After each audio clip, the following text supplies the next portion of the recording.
So the first question was, what show did you watch? And so I watched The Proud Family.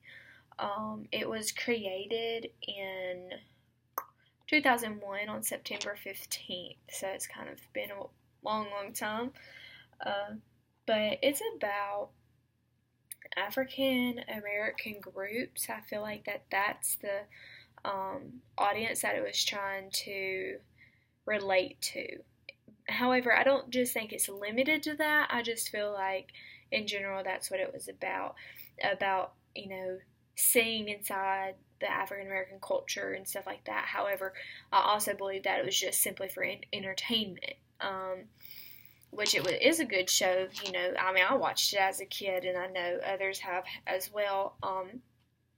But the second part of it was, why did I think that this would be a good genre or a good representation of the genre before you watched it?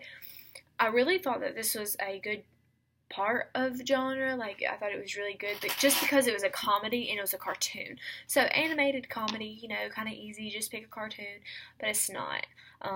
It's not really that easy simply because not everything that's labeled comedy is actually a comedy, but I laughed in The Proud Family, so that's why I kind of picked that as well. But for number 2, it says, what are the conventions of your genre? Can you think of others the text doesn't list? Did your show fit the definition? Do you feel it crossed into any other genres or subgenres? I honestly feel like the conventions were just high energy. They were teenage girls competing against each other. I feel that, it was humor based, so a lot of the things were humor based, such like Shara Mama was saying. I watched the episode of The Party, where Penny Proud is trying to throw a party, and she thinks that because she's got straight A's, she can throw a party, and she hasn't been able to because her parents wouldn't allow it. So now she's wanting to tell people who's invited and who's not invited, and she tells her family that they're not invited, and she finally tells Sugar Mama, which is her grandmother, that she's not invited, and Sugar Mama goes that there's no party like a Sugar Mama party, and so she just keeps saying that. It's like a little song that they do.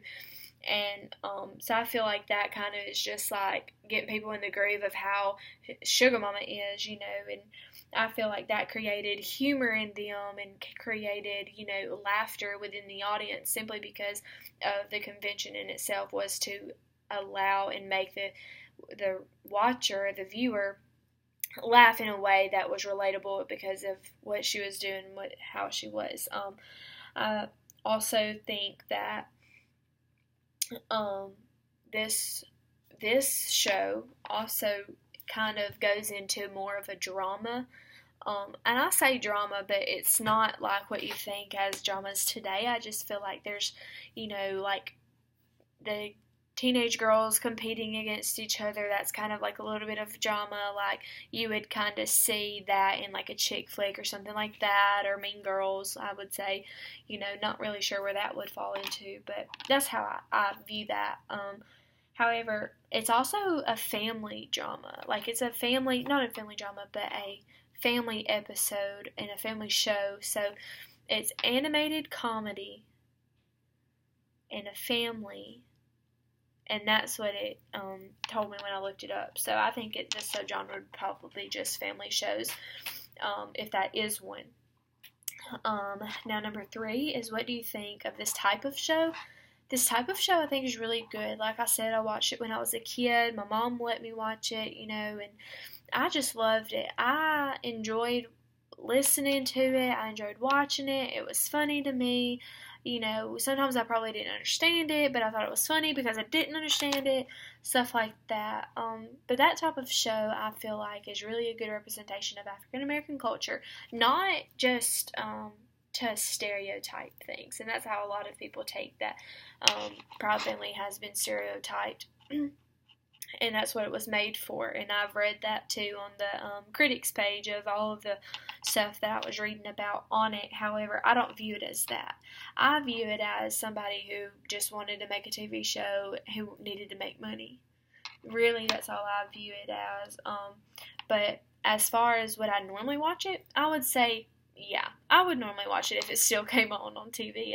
I don't have Disney like DirecTV or anything, but if I could watch it, I definitely would. I would sit right now and start from season 1, episode 1, and watch all of them. But I think, though, that instead of understanding it when I was little, I could understand it more now. I pick up on more things, so I probably would be more interested in it now than anything. But I just find the Proud Family funny, and that's what I decided to do it on. So, but I'm fixing to go to church, so I'll see you guys later.